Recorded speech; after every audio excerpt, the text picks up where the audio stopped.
نحمده ونصلي على رسوله الكريم اما بعد فاعوذ بالله من الشيطان الرجيم بسم الله الرحمن الرحيم رب اشرح لي صدري ويسر لي امري واحلل عقدة من لساني يفقهوا قولي۔ سورۃ الکوثر مکی سورت ہے، 1 رکوع ہے اور 3 آیات ہیں۔ اس سورت کا دوسرا نام سورۃ النحر بھی ہے۔ اس کے شان نزول میں ایک روایت آتی ہے، دلائل النبوہ میں ہے کہ جس شخص کی اولاد یعنی بیٹا مر جائے تو عرب اس کو ابتر کہتے تھے۔ ابتر کہتے ہیں جڑ کٹے کو، کہ اس کی نسل ختم ہو گئی۔ جس وقت آپ کے صاحبزادے قاسم یا ابراہیم کا علیہم السلام بچپن میں ہی انتقال ہو گیا تو کفار مکہ نے آپ کو ابتر کہہ کے پکارنا شروع کر دیا یا طعنہ دینے لگے۔ ایسا کہنے والوں میں عاص بن وائل کا نام خاص طور پر ذکر کیا جاتا ہے۔ اس کے سامنے جب آپ کا ذکر کیا جاتا، آپ کی کوئی بات کی جاتی تو نفرت سے کہتا اس کی بات چھوڑ دو، یہ کچھ فکر کرنے کی چیز نہیں، کیونکہ وہ تو ابتر ہے، اس کو ختم ہونے دو، اس کا تو کوئی نام لینے والا بھی باقی نہیں رہے گا۔ جب اس کا اپنا انتقال ہو گیا تو کوئی بھی اس کو یاد نہیں رکھے گا، کیونکہ عربوں کے ہاں بیٹے ایسی چیز تھے جن پر وہ بھروسہ رکھتے تھے اور جنہیں اپنی شان اور عزت کی چیز سمجھتے تھے۔ تو اس پر اللہ تعالیٰ نے آپ پر یہ سورت نازل فرمائی۔ بسم اللہ الرحمن الرحیم، انا اعطیناک الکوثر، بے شک ہم نے آپ کو کوثر عطا کی۔ کوثر کا لفظ کاف سے رے سے ہے، کثرت کے معنی میں۔ اس کے کئی مفہوم بتائے گئے ہیں۔ ایک معنی تو اس کا خیر کثیر سے کیا گیا ہے کہ بہت کثرت سے ملنے والی خیر اور بھلائی، کیونکہ کوثر کے لفظ میں بھی مبالغہ پایا جاتا ہے، اس کا لفظی معنی ہی خیر کثیر بنتا ہے، تو بعض نے اس کو لفظی معنی میں لیا ہے۔ پھر اسی طرح اس سے مراد وہ نہر بھی لی گئی ہے جو جنت میں آپ کو عطا کی جائے گی۔ پھر اسی طرح اس سے مراد وہ حوض بھی ہے جس سے آپ اپنی امت کو پانی پلائیں گے۔ ابن کثیر نے کوثر سے مراد خیر کثیر ہی لیا ہے، کیونکہ خیر کثیر میں پھر ساری چیزیں آ جاتی ہیں، وہ جنت کی نہر بھی آ جاتی ہے، حوض کوثر بھی آ جاتا ہے، اور آپ کو جو فتوحات دنیا میں نصیب ہوئیں، اسلام کا بول بالا ہوا، آپ کا مشن آپ کی زندگی میں مکمل ہوا، یہ تمام چیزیں اس ایک لفظ میں شامل ہو جاتی ہیں۔ گویا جتنی نعمتیں آپ کو ملیں ان سب کے لیے ایک جامع لفظ ہے کہ آپ کے دشمن آپ کے بارے میں جو بھی کہیں، لیکن ہم نے آپ کو خیر کثیر عطا کر دی ہے، وہ خیر کثیر جس کا سلسلہ دنیا سے شروع ہو کر آخرت تک جاتا ہے، یعنی صرف آخرت میں نہیں، دنیا میں بھی آپ کو خیر کثیر عطا ہوئی۔ اس کے بارے میں کچھ احادیث بھی ہیں۔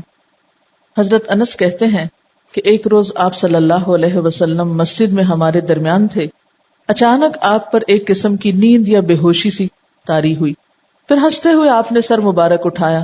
ہم نے پوچھا، اے اللہ کے رسول صلی اللہ علیہ وسلم، آپ کے ہنسنے کا سبب کیا ہے؟ آپ نے فرمایا کہ مجھ پر اس وقت ایک سورت نازل ہوئی ہے، یعنی اس سورت کے نازل ہونے پر آپ مسکرائے۔ پھر آپ نے بسم اللہ کے ساتھ یہ سورت کوثر پڑھ کر سنائی۔ پھر فرمایا، تم جانتے ہو کوثر کیا چیز ہے؟ ہم نے کہا اللہ و رسولہ عالم۔ آپ نے فرمایا یہ ایک نہر ہے جس کا میرے رب نے مجھ سے وعدہ فرمایا ہے، جس میں خیر کثیر ہے، اور وہ حوض ہے جس پر میری امت قیامت کے روز پانی پینے کے لیے آئے گی۔ اس کے پانی کے پینے کے برتن آسمان کے ستاروں کی تعداد میں ہوں گے۔ اس وقت بعض لوگوں کو فرشتے حوض سے ہٹا دیں گے تو میں کہوں گا میرے پروردگار یہ تو میری امت ہے۔ اللہ تعالیٰ فرمائے گا آپ نہیں جانتے کہ ان لوگوں نے آپ کے بعد کیسا دین اختیار کیا، یعنی نام آپ کا لیتے تھے لیکن طریقے آپ والے نہیں تھے۔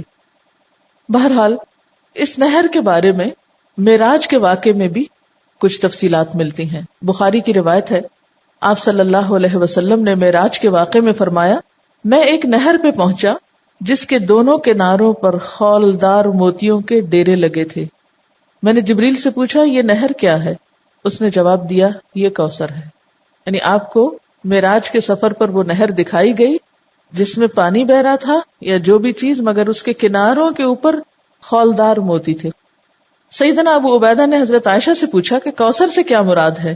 انہوں نے کہا کوثر سے ہر وہ بھلائی مراد ہے جو اللہ نے آپ کو عطا کی۔ ابو بشیر کہتے ہیں کہ میں نے سعید بن جبیر سے کہا، یعنی مختلف لوگ اس کے بارے میں سوال جواب کرتے رہے کہ لوگ کہتے ہیں کہ کوثر جنت میں ایک نہر کا نام ہے۔ سعید نے جواب دیا، جنت والی نہر بھی اس بھلائی میں داخل ہے جو اللہ نے آپ کو عطا کی ہے۔ گویا مختلف آراء ہیں اس بارے میں، لیکن حقیقت یہ ہے کہ اس میں وہ تمام بھلائیاں شامل ہیں جو اللہ سبحانہ وتعالی نے رسول اللہ صلی اللہ علیہ وسلم کو عطا کی۔ آخرت کی بھلائیوں کے علاوہ دنیا کی بھلائیاں اگر آپ دیکھیے جن کا ذکر اور پھر اس سے پہلے بھی والضحى واللیل اذا سجا ما ودعك ربك وما قلى وللآخرة خیر لك من الاولى ولسوف يعطيك ربك فترضى، تو یہ جو ہے وَلَسَوْفَ يُعْطِيكَ رَبُّكَ فَتَرْضَى یہ بھی اسی خیر کثیر میں شامل ہے۔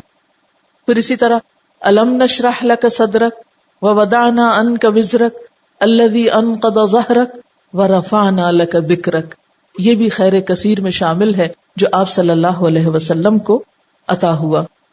آپ کو قرآن جیسی نعمت دی گئی اور صحابہ کرام جیسے مخلص ترین ساتھی عطا ہوئے جنہوں نے اپنی جانیں قربان کر کے اس مشن کو پروان چڑھایا جو آپ اللہ کی طرف سے لے کر آئے تھے۔ اب بات یہ ہے کہ جب بھی کسی کو کوئی نعمت ملے تو اسے کیا کرنا چاہیے؟ اس کا حق ادا کرنا چاہیے۔ اور کسی نعمت کا حق کب ادا ہوتا ہے؟ جب انسان اللہ کی مرضی اور اطاعت کے کام کرتا ہے۔ اس لیے فرمایا فَصَلِّ لِرَبِّكَ وَانْحَرْ، پس نماز پڑھیے اپنے رب کے لیے اور قربانی کیجیے۔ اس سے ایک بہت بڑے سوال کا جواب ملتا ہے کہ اللہ کا شکر کیسے ادا کیا جائے۔ آپ کو بھی خیر کثیر مل رہی ہے، قرآن کی نعمت، تو اس کے شکرانے کے لیے بھی خاص نوافل پڑھنے ہیں، ٹھیک ہے، اور اس کے ساتھ صدقہ بھی کرنا ہے، کیونکہ اسی طرح شکرانہ ادا کیا جاتا ہے۔ ایک طرف بندہ اللہ کا حق نہ بھولے اور دوسری طرف بندوں کا نہ بھولے۔ عام طور پر اس موقع پر خوشی منائی جاتی ہے اور پھر خوشی منانے میں سب کچھ اپنے اوپر ہی خرچ کر لیا جاتا ہے۔ یہ صرف چند ظاہری مخصوص چیزوں سے خوشی منانے کا تصور سامنے آتا ہے، جبکہ خوشی منانے کے کئی طریقے ہیں، اور خاص طور پر محروم لوگوں کو ایسے موقعوں پہ یاد رکھنا۔ مسلمان کی زندگی میں تو جو بھی خوشی کا موقع آتا ہے وہ تنہا نہیں مناتا اس کو، اسی لیے چھوٹی عید ہو بڑی عید ہو دونوں میں آپ نمازیں پڑھتے ہیں، ایک میں صدقہ فطر ادا کرتے ہیں، دوسرے میں قربانی کرتے ہیں، اس کے علاوہ بھی جو بن پڑے یتیموں، غریبوں، مسکینوں اور ضرورت مند افراد کو دیتے ہیں۔ اور یہی اصول رکھیے زندگی بھر، جب بھی کوئی نعمت ملے فَصَلِّ لِرَبِّكَ، اپنے رب کے لیے نماز پڑھیے، جھک جائیے، وَانْحَرْ، اور قربانی کیجیے۔ نحر بنیادی طور پر اونٹ کی قربانی کو کہا جاتا ہے، یعنی قربانی ٹھیک ٹھاک قسم کی۔ اونٹ سب سے بڑا جانور ہے نا، تو اپنی حیثیت کے مطابق جو بھی اللہ توفیق دے۔ اسی لیے کہا جاتا ہے کہ حضرت عبداللہ بن عمر نے شاید سورۃ البقرہ کے خاتمے پر 7 اونٹ ذبح کیے تھے۔ عربوں کے ہاں سب سے بڑی دولت اونٹ تھی، ان کی متاع یہی تھی، اور کسی کو آنر دینا ہوتا تو اس کے آنے پر اس کی مہمانی میں اونٹ ذبح کیا کرتے تھے، مرغی بکری نہیں بلکہ اونٹ۔ تو اسی طرح صدقے کا جو انتہائی تصور ہے، یا بڑی سے بڑی چیز اللہ کی راہ میں دینا ہے، وہ کیا ہے؟ جو بن پڑے میکسیمم انسان کو دینے میں وہ دے اللہ کے راستے میں۔ وَانْحَرْ، اور قربانی کیجیے، یعنی نحر سے مراد اونٹ کی قربانی، اور اس کا مسنون طریقہ کیا ہے کہ اس کا پاؤں باندھ کر حلقوم میں نیزہ مارا جاتا ہے، کھڑا کر کے اس کو قربان کیا جاتا ہے، اسی سے پتہ چلتا ہے۔ ویسے تو قربانی کے لیے اور لفظ بھی آتے ہیں نا، لیکن یہاں نحر سے خود بخود واضح ہو رہا ہے کہ یہ اونٹ کی، کیونکہ صرف اونٹ کو اس طرح ذبح کیا جاتا ہے، باقی جانوروں کو لٹا کے ذبح کیا جاتا ہے۔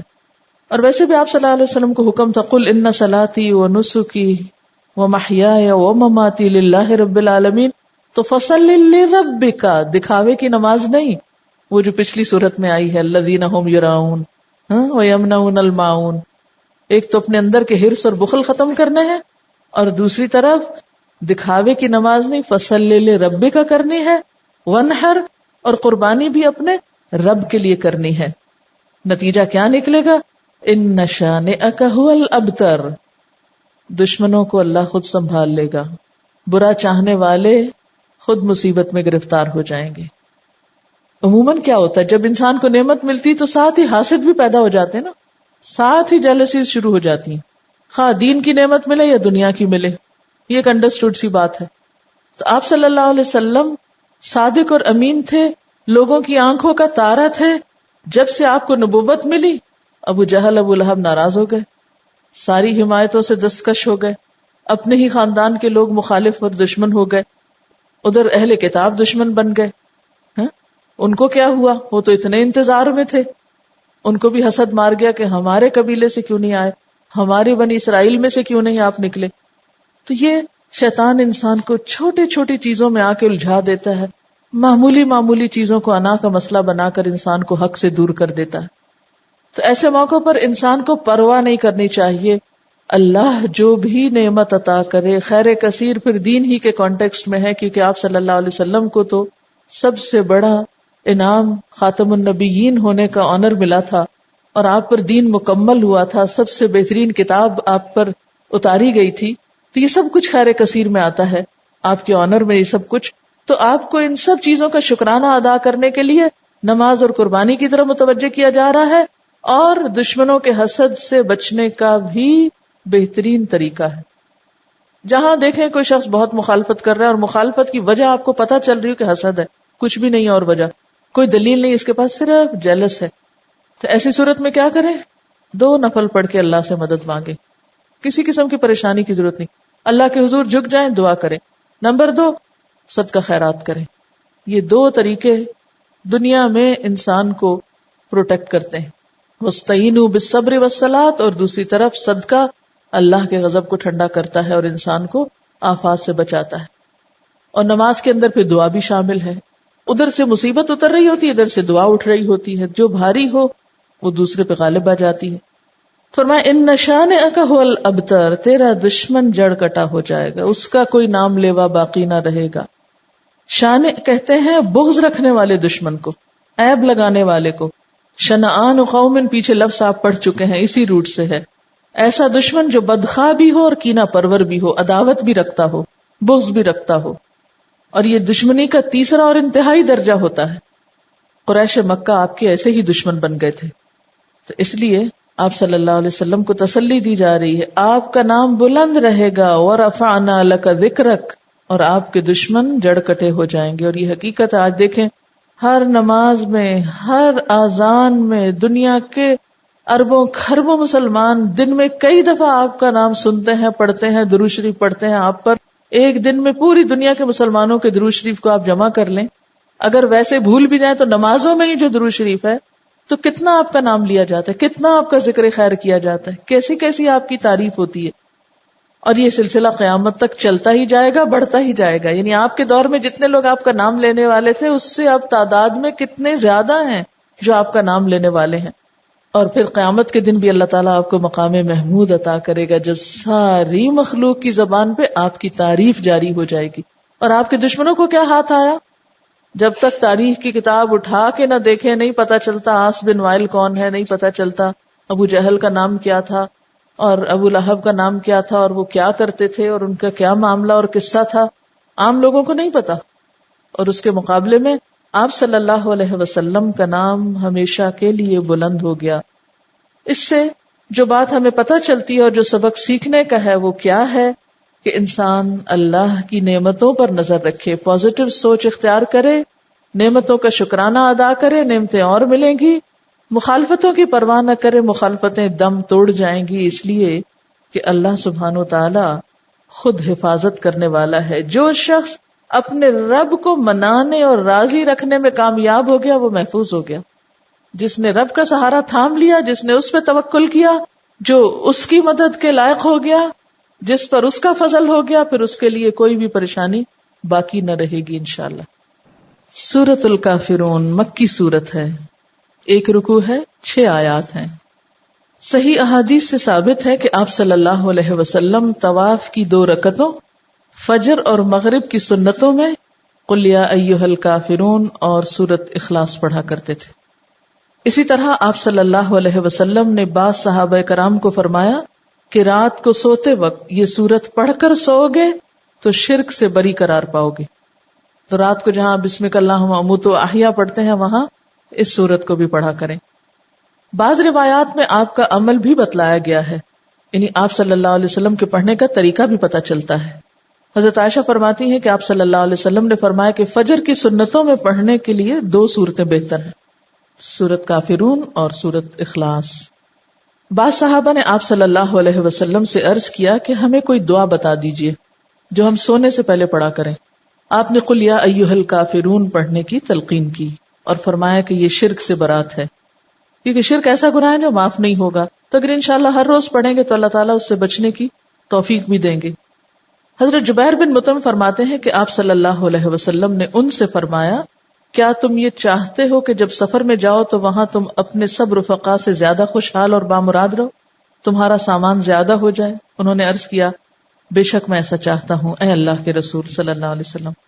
آپ نے فرمایا کہ آخر قرآن کی 5 صورتیں کافرون، نصر، اخلاص، فلق اور ناس پڑھا کرو، یعنی سفر کے موقع پر بھی پڑھا کرو۔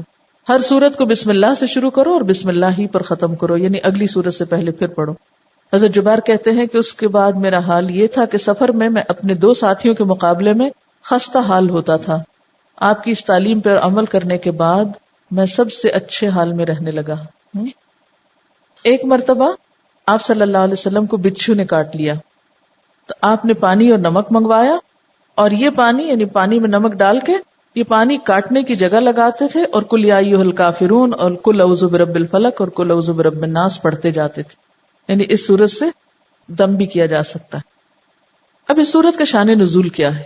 ابن اسحاق کی روایت میں ہے کہ ابن عباس سے مروی ہے، ابن اسحاق جو ہسٹورین ہے، سیرت نگار ہے، اس نے ابن عباس سے روایت کیا ہے کہ ولید بن مغیرہ، عاص بن وائل اور اسود بن عبد المطلب اور امیہ بن خلف آپ کے پاس آئے اور کہا، آؤ ہم آپس میں اس پر صلح کر لیں کہ 1 سال آپ ہمارے بتوں کی عبادت کیا کریں، 1 سال ہم آپ کے معبود کی عبادت کریں گے۔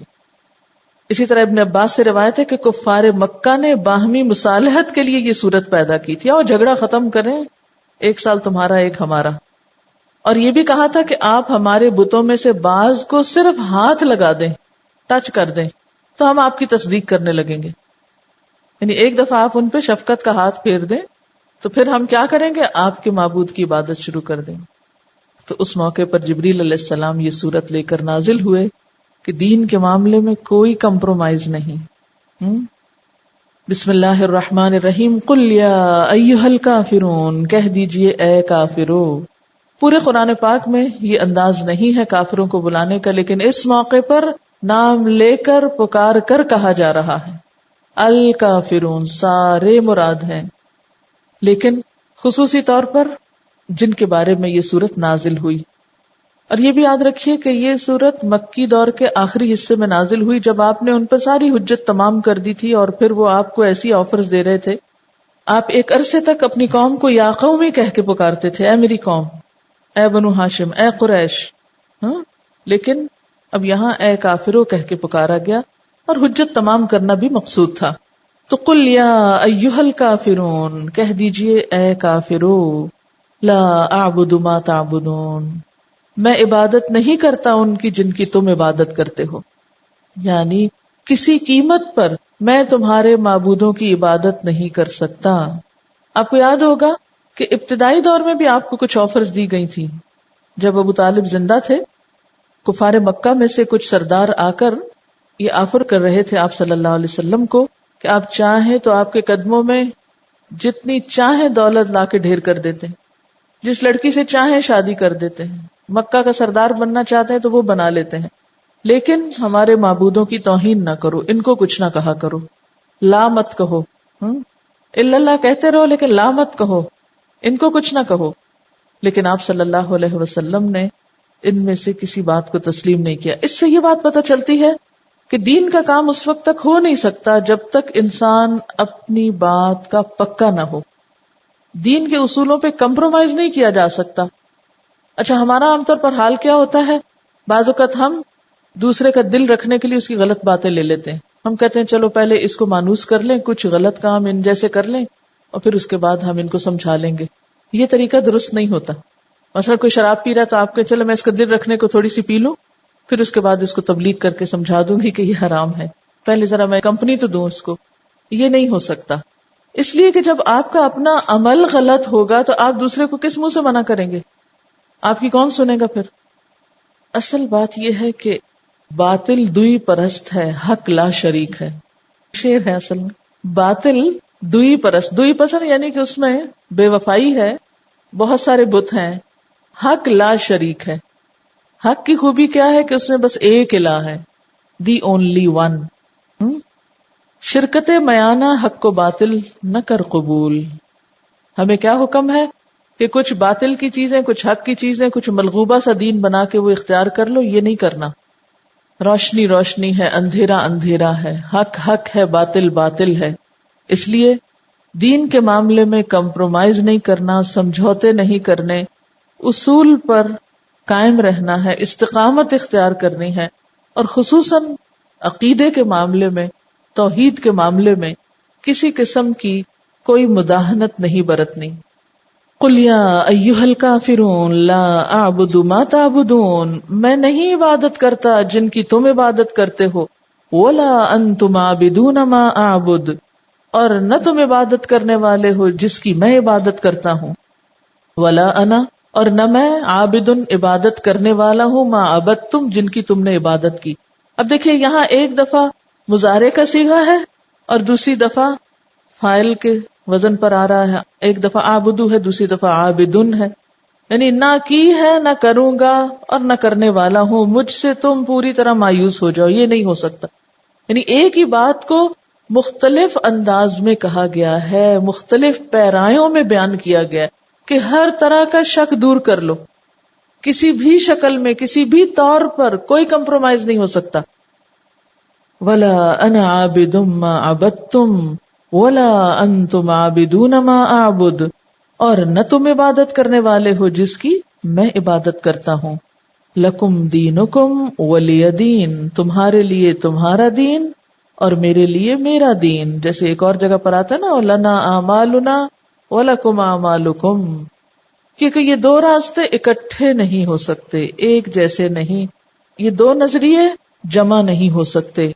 وما امروا الا ليعبدوا الله مخلصین لہ الدین، وہاں تو اللہ کے سوا کسی کی عبادت کا بھی حکم نہیں، خواہ وہ ریاکاری ہی کی قسم کیوں نہ ہو.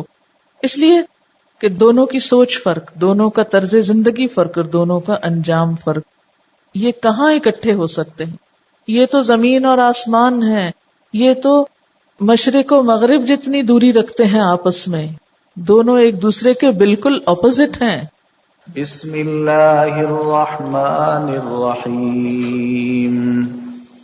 قل یا ایھا الکافرون لا اعبد ما تعبدون ولا انتم عابدون ما اعبد ولا انا عابد ما عبدتم ولا انتم عابدون ما اعبد لکم دینکم ولی دین. پاک اور ناپاک ایک جیسے نہیں ہوتے، مسلم اور مجرم فرق ہوتے ہیں. دین پڑھے ہوئے اور نہ پڑھے ہوئوں کی زندگی مختلف ہوا کرتی ہے. جاننے والے اور نہ جاننے والے برابر نہیں ہوتے. نیکی اور برائی ایک نہیں ہوتی. افنجعل المسلمین کالمجرمین ما لکم کیف تحکمون. اس لیے قرآن پڑھنے کے بعد وہ میزان ہاتھ آتی ہے، وہ معیار ہاتھ آتا ہے جو نہ پڑھنے والوں کے پاس نہیں ہوتا. اس لیے عقائد میں، عبادات میں، اخلاق میں، معاملات میں لازمی طور پہ فرق آنا چاہیے، اور اگر فرق نہیں آیا تو گویا کچھ بھی نہیں پڑا. اللہ اکبر اللہ اکبر لا الہ الا اللہ واللہ اکبر اللہ اکبر وللہ الحمد. سورۃ النصر مدنی سورت ہے، ایک رکوع ہے، 3 آیات ہیں. نزول کے اعتبار سے یہ آخری سورت ہے، یعنی مکمل سورت کے اعتبار سے. جس وقت یہ نازل ہوئی تو بعض صحابہ سمجھ گئے کہ اب آپ صلی اللہ علیہ وسلم کا آخری وقت آ گیا ہے، اسی لیے آپ کو پھر تسبیح و تحمید اور استغفار کا حکم دیا گیا، جیسے ابن عباس نے روایت کیا ہے. اذا جاء نصر اللہ والفتح، جب اللہ کی مدد آ گئی اور فتح نصیب ہو گئی. اللہ کی مدد کا کیا مطلب ہے؟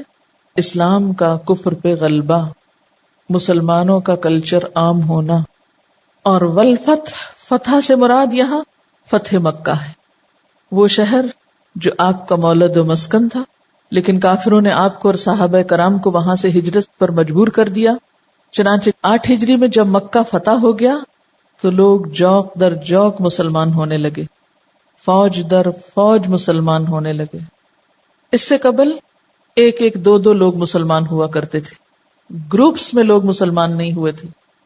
فتح مکہ سے لوگوں پہ یہ بات واضح ہو گئی کہ آپ اللہ کے سچے پیغمبر ہیں اور دین اسلام سچا دین ہے جس کے بغیر اب نجات ممکن نہیں، نہ دنیا میں نہ آخرت میں. اس لیے اذا جاء نصر اللہ والفتح، جب اللہ کی مدد آ گئی اور فتح نصیب ہو گئی، جس کا ذکر پیچھے کیا گیا تھا. وَأُخْرَى تُحِبُّونَهَا نَصْرٌ مِّنَ اللَّهِ وَفَتْحٌ قَرِيبٌ، جس فتح قریب کا وعدہ کیا گیا تھا وہ فتح مبین، فتح مکہ کی شکل میں نصیب ہو گئی. وَرَأَيْتَ النَّاسَ يَدْخُلُونَ فِي دِينِ اللَّهِ أَفْوَاجًا، اور تم نے دیکھا لوگوں کو کہ اللہ کے دین میں فوج در فوج داخل ہونے لگے، یعنی بہت بڑی تعداد لوگوں کی مسلمان ہو گئی. کہتے ہیں کہ صرف یمن سے 700 لوگ مسلمان ہو کے آپ کے پاس پہنچے. اتنی بڑی بڑی تعداد میں اکٹھے مسلمان ہوئے جو راستے میں اذانیں دیتے ہوئے اور قرآن پڑھتے ہوئے آ رہے تھے، یعنی اسلام میں داخل ہونے کے بعد. تو ایسی نعمت جب نصیب ہو فسبح بحمد ربک، تو تسبیح کرو اپنے رب کی حمد کے ساتھ.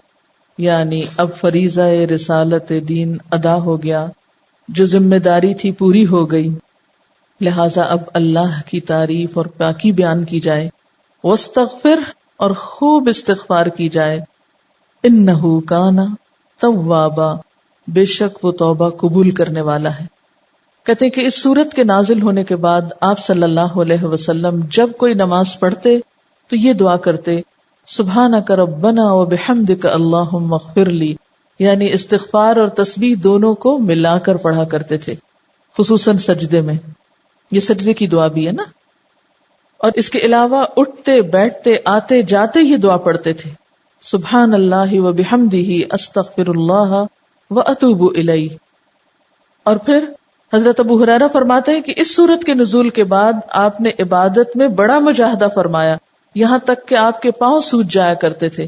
جیسے پیچھے بھی آپ کو کہا گیا تھا نا کہ وَإِذَا فَرَغْتَ فَانْصَبْ وَإِلَىٰ رَبِّكَ فَارْغَب، جب آپ اس کام سے فارغ ہوئے، اپنی ذمہ داری پوری کر لی، تو آپ پھر اپنے آپ کو عبادت کے لیے تھکاتے تھے. سبحانک اللہم وبحمدک اشہد ان لا الہ الا انت استغفرک واتوب الیک. السلام علیکم ورحمۃ اللہ وبرکاتہ.